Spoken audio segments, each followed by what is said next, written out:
खैरागढ़ के आमनेर नदी पर 60 करोड़ की लागत से बना प्रधान पाठ बैराज, जो कभी सिंचाई का सपना था, आज प्रशासनिक उदासीनता और भ्रष्टाचार का जीता जागता उदाहरण बन गया है। लगभग 11 साल में 2008 से 2019 तक बनकर तैयार हुआ यह बैराज अपनी गुणवत्ता की कहानी कुछ ही समय में बयां कर गया। आज से करीब 8 साल पहले आई बाढ़ ने बैराज के एक गेट को उखाड़ दिया था। ऐसा लगा कि बाढ़ को भी 60 करोड़ के निर्माण पर विश्वास नहीं था।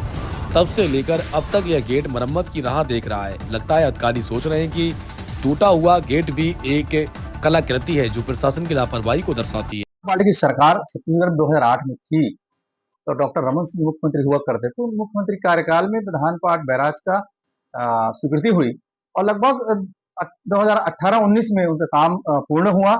वहां देखेंगे प्रधान पाठ बैराज में 4 गेट हैं और 4 गेट में जो है वहां पर दूसरा नंबर जो गेट है पूरा टूटा हुआ है और वहां देखेंगे केवल और 1 और 3 जो गेट है ये भी पूरा क्षतिग्रस्त है। मात्र एक गेट ही मात्र सही है और उसी कारण खैरागढ़ में लगातार बाढ़ आती है और लगातार किसानों को नुकसान, व्यापारियों को नुकसान। एक बात जान भी चली गई। ये सरकार वर्तमान बीजेपी की सरकार है, लेकिन इस सरकार किसी प्रकार का प्रधान पाठ बैराज पर ध्यान नहीं दे रही है। केवल अधिकारी वहां पर भ्रष्टाचार करोड़ों रुपए करके वहां केवल आहरण कर रहे हैं।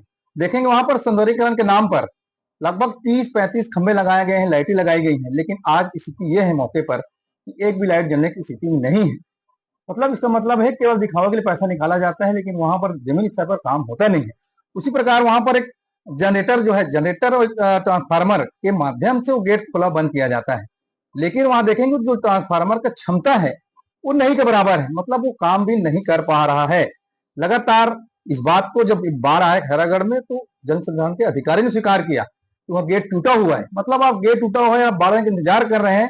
ये सारा बाढ़ आने का जो यहाँ पर एक बच्चे की मृत्यु हुई, लोगों को नुकसान, व्यापारी को नुकसान हुआ, किसानों को फसल बहा, इस टोटल अधिकारियों भ्रष्टाचार भारतीय जनता पार्टी की सरकार के कारण आया है।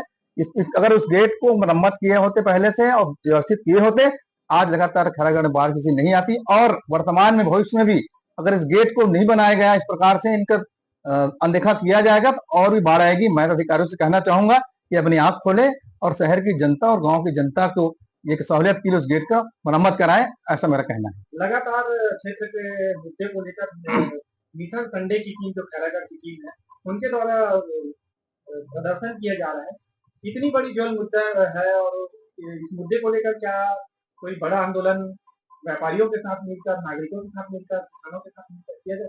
निश्चित रूप में किया जाएगा। हमने पिछले बार बाढ़ के क्षेत्र का मुआयना हम लोगों ने जाकर मुआयना किया, तो हमने कहा था और हमने प्रशासन को कहा था कि बाढ़ जो खैरागढ़ शहर में आता है, किसानों की फसल बर्बाद होती है, लोग व्यापारी नुकसान होता है व्यापारी बाजार में, उसका स्थायी समाधान हम खोजना चाह रहे थे। लेकिन स्थायी समाधान के संबंध में प्रधान पाठ बैराज का गेट प्रशासन ढंग से ठीक कर ले तो समस्या खत्म होगी। इस विषय को लेकर हम माननीय जिलाधीश महोदय से मिलेंगे और जरूरत पड़ेगी तो कांग्रेस इस बात पर आंदोलन करने पर मैदान पर आएगी।